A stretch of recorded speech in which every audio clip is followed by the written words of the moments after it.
Hello GNG. নতুন জেনারেশনদের জন্য যে আমি আর্লি ব্রেন ডেভেলপমেন্ট পার্ট 1 বানিয়েছিলাম, তো আজকে আমি পার্ট 2 নিয়ে কথা বলবো। সেটা হচ্ছে যে আমি বলেছিলাম যে এডুকেশনের ক্ষেত্রে বাচ্চাদের মন মানসিকতা তৈরি করার জন্য তাদেরকে ছোটোবেলা থেকেই ঘুরতে নিয়ে যাওয়ার জন্য, যেখানে তারা স্কুলে নিয়ে যাবেন, বয়স অনুপাতে স্কুল কলেজ বিশ্ববিদ্যালয়ে নিয়ে যাবেন।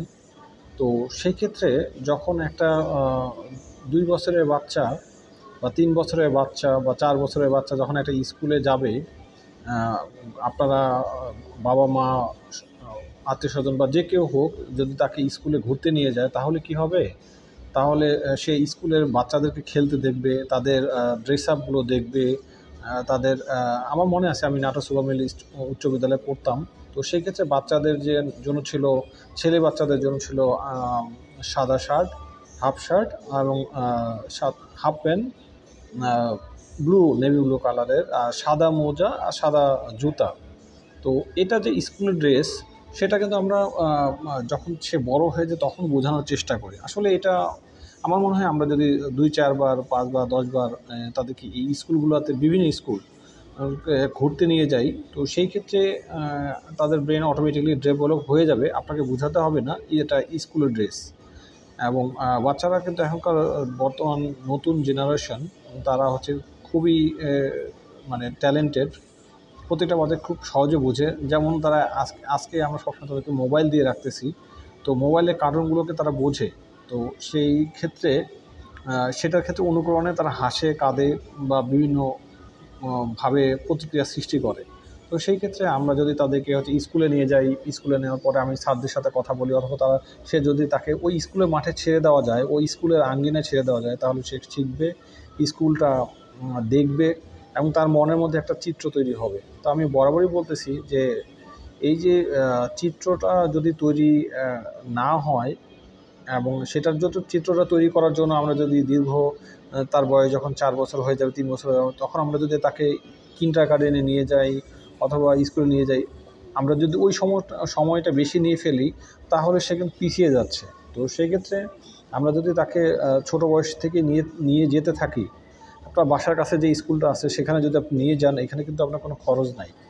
সো সে উইদাউট কস্টিং আপনি তার ব্রেনটাকে বুঝিয়ে দিচ্ছেন যে তোমার এডুকেশন সিস্টেমটা কীরকম হয়। তো আপনাদের আশেপাশে দেখা গেছে যে 3-4 ধরনের স্কুল আছে, কলেজ আছে, কিন্ডারগার্টেন আছে, ইংলিশ মিডিয়াম আছে, বাংলা মিডিয়াম আছে। তো যখন প্রত্যেকটা জায়গায় আলাদা আলাদাভাবে নিয়ে যাবেন, তখন তার ব্রেনটাকে সে একটা নোটিস করবে যে সে কী ধরনের দেখছে। তো এখানে কিন্তু আমার মনে হয় না যে আমাদের যারা শিক্ষক রয়েছেন তারা বরঞ্চ অনুপ্রাণিত হবে যে অন্য বাচ্চাদেরকেও তাই করতে। তাহলে কী হবে, তাদের সাথে একটা কমিউনিকেশন, ভালোবাসা তৈরি হবে, এবং এডুকেশনের দিক থেকে তাদের মন মানসিকতাটা সুন্দরভাবে তৈরি হয়ে যাবে।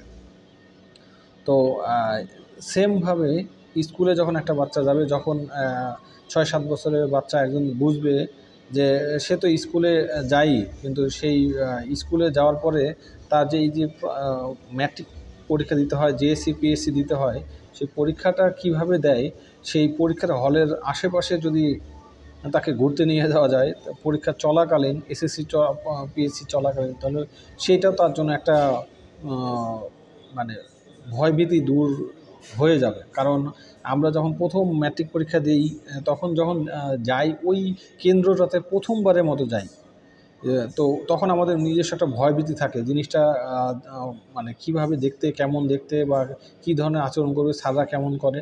অথচ সে যদি বারবার এই ছোটোবেলা থেকে তার এডুকেশনের প্ল্যানিংয়ের জন্য আমরা যদি পিতামাতা, আত্মীয়স্বজন সবাই তাদেরকে নিয়ে যাই যে স্কুল কলেজে বিশ্ববিদ্যালয়ে, তো প্রত্যেকটা স্কুল, প্রত্যেকটা এডুকেশনের প্রতিষ্ঠান অনুপাতে তার ব্রেনে একটা ডেভেলপ তৈরি হবে, চিত্র তৈরি হবে। তো আমার ছেলের ক্ষেত্রে আমি দেখলাম যে আমি ফিনল্যান্ডে আসার পরে আমাদের পাইবাগতিতে দেওয়ার পরে তার অনেক আচরণ চেঞ্জ হয়েছে। সো সে ইতিমধ্যে একটা পাইবাগতি স্কুল শেষ করে ফেলছে, তার বয়স অনুপাতে এখন 4 বয়স। তো 4 বয়সে নতুন একটা পাইবাগতিতে সে যাচ্ছে। এই পাইবাগতিতে যাওয়ার আগেই পুনরায় আমরা বাবা মা হিসেবে তাকে ভিজিট করিয়েছিলাম সেই পাইবাগতি, মানে অ্যাজ এ প্রি স্কুলে আমরা বাচ্চাদেরকে এখানে বলা হয় যে পাইবাগতি মানে ডে কেয়ার অ্যাকচুয়ালি। সে ডে কেয়ারে নিয়ে যাওয়া হয়েছে এবং সে দেখছে। তো অন্য বাচ্চারাও কিন্তু এখানে খেলাধুলা করতেছে, তো সিস্টেম করতে। তো আমার ছেলে যে এই যে একটা এক স্কুল থেকে 1 বছর পড়ালেখা করে আরেক স্কুলে পরিবর্তিত হয়ে গেল এই আগস্ট থেকে, তাহলে এইটা তার জন্য কোনো তেমন ইফেক্ট পড়ে নাই, কারণ সে আগেও দেখেছে এবং ওইখানে ওই পাইবাগতির সামনে ডে কেয়ারের সামনে খেলার জায়গাটা ছিল, সে অনেকবার খেলছে ওইখানে। সো তার ম্যাডামও পূর্ব পরিচিতভাবে তাদেরকে আমরা ম্যাডামের সাথে পূর্ব পরিচিত করানো হয়েছিল। তো তার কারণে তার এই ওই ম্যাডামকে চিনতেও অসুবিধা হয় নাই। তো সেজন্য সে ইজিলি ওই নতুন স্কুলে তার মনটা বসে গেছে এবং সে সহজেই এই স্কুলটাকে গ্রহণ করে ফেলেছে। তো এটা হচ্ছে একটা প্রমাণ যে হচ্ছে যে আহ, তো আমি নিজেই প্রমাণ পেয়েছি আমার ছেলের ক্ষেত্রে যে সে তার নতুন স্কুল এবং পুরাতন স্কুল দুটোকেই, নতুন স্কুল থেকে এই অ্যাড হওয়ার জন্য তার তেমন কোনো সমস্যাই হয় নাই।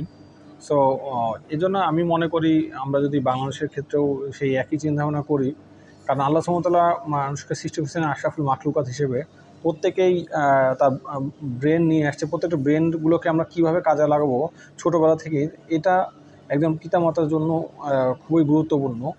সো বাচ্চার ব্রেন ডেভেলপমেন্টের জন্য আমরা তাদেরকে এই ধরনের যদি কার্যক্রমগুলো হাতে নেই, তাহলে অচিরেই আমরা মনে করতেছি বা ইনশাল্লাহ সব কিছুই তার একটা ব্রেনটাকে ইজিলি ডেভেলপমেন্ট করে এডুকেশনের ক্ষেত্রে। কারণ এখন বর্তমান যুগে যারা হচ্ছে এডুকেশন অনেক ফাস্ট, এবং এডুকেশনের জন্য আমরা অনেক লাখ লাখ টাকা খরচ করি বা লাখ লাখ টাকা খরচ করে দেশের বাইরে আসি বা দেশের মধ্যেও চেষ্টা করি। কিন্তু আমরা যদি প্রথম থেকে তাকে তার এই যোগ্যতাগুলোকে বা এই স্কুল কলেজ বিশ্ববিদ্যালয়কে পর্যবেক্ষণ করাই, তাহলে তাদের মনের মধ্যে একটা তৈরি হবে যে আমাকে কী ধরনের রেজাল্ট করতে হবে, কী ধরনের পড়ালেখা করতে হবে, কতটুকু পড়ালেখা করতে হবে। তাহলে ওই মোবাইল দেখার যে পাশাপাশি তার অন্যান্য সামাজিক ডেভেলপটা তৈরি হবে ইনশাআল্লাহ। তো আপনারা কি মনে করেন?